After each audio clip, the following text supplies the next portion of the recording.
औज़ुबिल्लाहि मिनश्शैतानिर्रजीम बिस्मिल्लाहिर्रहमानिर्रहीम। अस्सलाम वालेकुम। Welcome to home kitchen. Viewers, आज होम किचन में हम बहुत ही क्रिस्पी और एक नए अंदाज में देखिए आपको कुछ खास टिप्स देते हुए ये पोटैटो रोल्स बना रहे हैं। इसको इसी तरीके से बनाइएगा, स्टेप बाय स्टेप हमें फॉलो कीजिए। तो आइए इसके इंग्रेडिएंट्स को देखते हैं कि किस तरीके से हम इसको बहुत ही कम इंग्रेडिएंट्स के साथ बनाते हैं।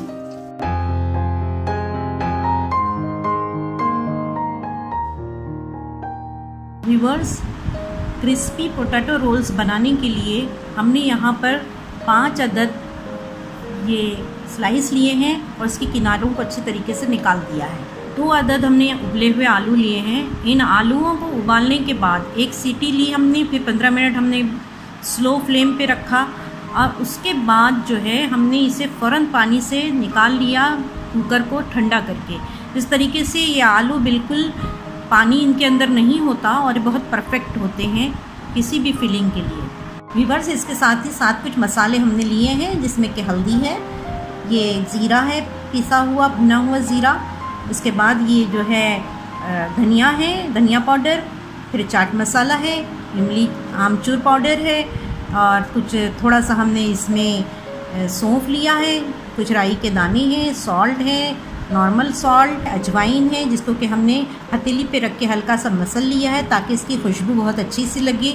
फिर अदरक लहसुन का पेस्ट है। ये ब्रेड के किनारे हैं जिनको कि हमने इसका मसल लिया है और इसको बारीक कर लिया है हथेली से ही। और अब हम जो है इसका डो तैयार करेंगे। इसके लिए हम पोटैटो लेंगे। इसमें हम इस ब्रेड क्रम्स के थोड़े से पाउडर को मिलाएंगे।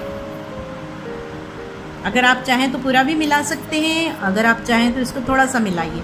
अब हम जो है इसको मैश करेंगे। व्यूअर्स, हमने पूरा ही जो ब्रेड क्रम्स था इसमें मिला लिया है और अब हम इसमें ये मसाले डालेंगे। मसाले डालने के बाद जो है हम इसको फिर थोड़ा सा मसलेंगे अच्छी तरीके से। आप देखिए ये बिल्कुल खुश्क है और ज़रा भी इसके अंदर पानी नहीं है। इसका बहुत ही क्रिस्पी बनते हैं इसके बनाए हुए ब्रेड रोल्स। और अगर इसमें पानी रह जाए तो ये मज़ेदार नहीं होते, न क्रिस्पी बनते हैं। व्यूअर्स, इस स्टेज पे जो है एक काबी में हमने पानी ले लिया है, ये नॉर्मल पानी है। अब हम इसमें बहुत हल्के से जो है इसे डिप करेंगे, बहुत ज़्यादा डिप नहीं करना है और बहुत अच्छे से इसको निचोड़ लेना है।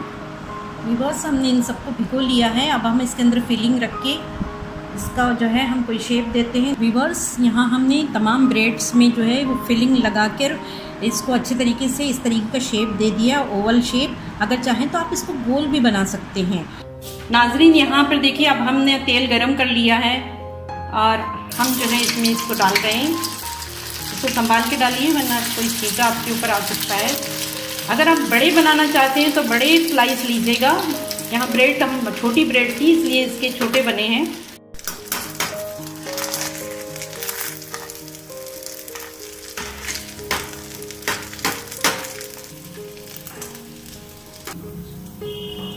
देखिए अब हम इसे कंप्लीट कर रहे हैं। ये सभी अच्छे तरीके से फ्राई हो गए हैं। व्यूअर्स, देखिए ये हमने डिश आउट कर लिया है। इसको हमने जो है पेपर पे निकाल लिया है, टिश्यू पेपर पे। और आप देखिए इसकी क्रिस्पीनेस को महसूस कीजिए, ये बहुत क्रिस्पी हैं। इसको इसी तरीके से बनाइए, अफ्तार में इसको इस्तेमाल कीजिए और ये बहुत ही ज़्यादा अच्छा लगते हैं। केचप के साथ खाइए, टमाटो केचप के साथ, या इसको जो है आप मस्टर्ड सॉस के साथ खाइए।